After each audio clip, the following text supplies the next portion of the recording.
Hello, everyone. It's Janae again, bringing another Fun Stampers Journey card.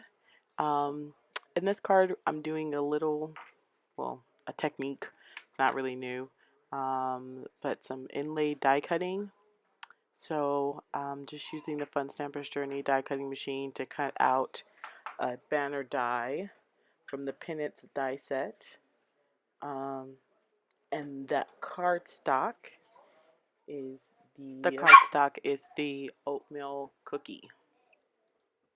Oatmeal cookie? Yes.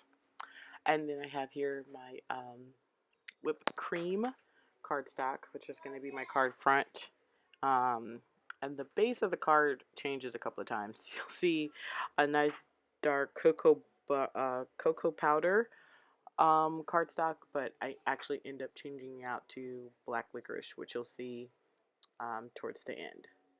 So right now I'm just taking my whipped cream panel and die cutting that same banner die out. And then here's just a piece of scratch paper, cardstock rather, that I'm covering with glue. In hindsight, I would have probably cut the banner before I cut the panel, just to make it a little bit easier. But we inlaid the banner and it worked out fine.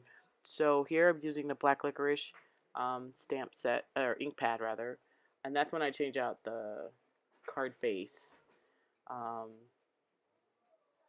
decide to add a little bit more oatmeal cookie in there. And that's the cupcake stamp from the birthday sketch stamp set.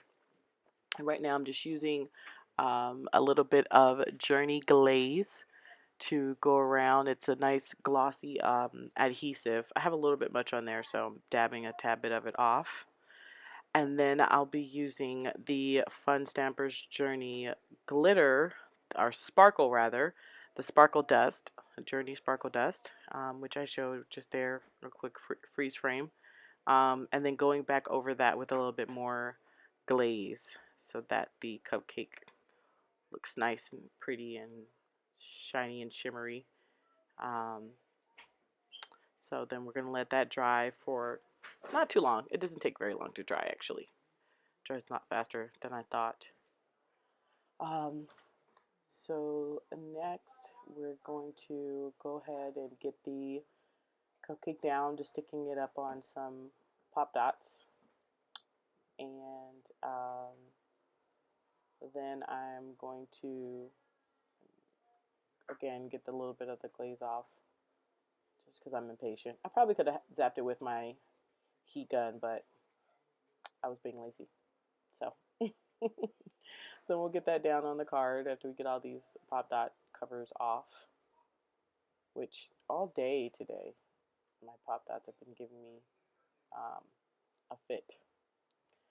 And then I'm just going to stamp my happy birthday sentiment with the black licorice ink again. I'm just going to move it up a little bit because I didn't want it to touch the cupcake with my block, my stamping block.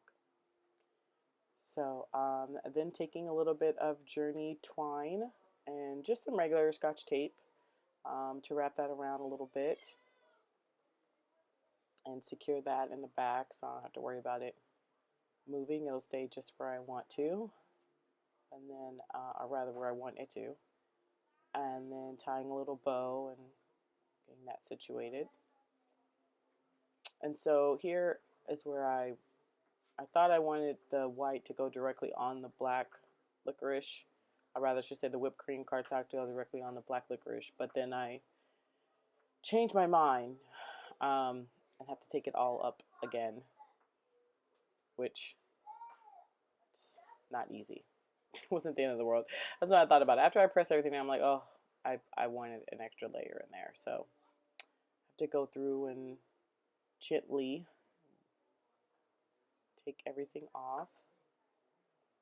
But that the whipped cream cardstock, actually all the cardstock is a nice weight, so it doesn't rip or tear or anything like that. So just going through trying to salvage any pop dots that I can before I cut out a mat for the whipped cream cardstock. This again is oatmeal cookie, and I don't know about you guys, but all of these delicious cardstock names just make me so hungry for goody, yummy sweetness.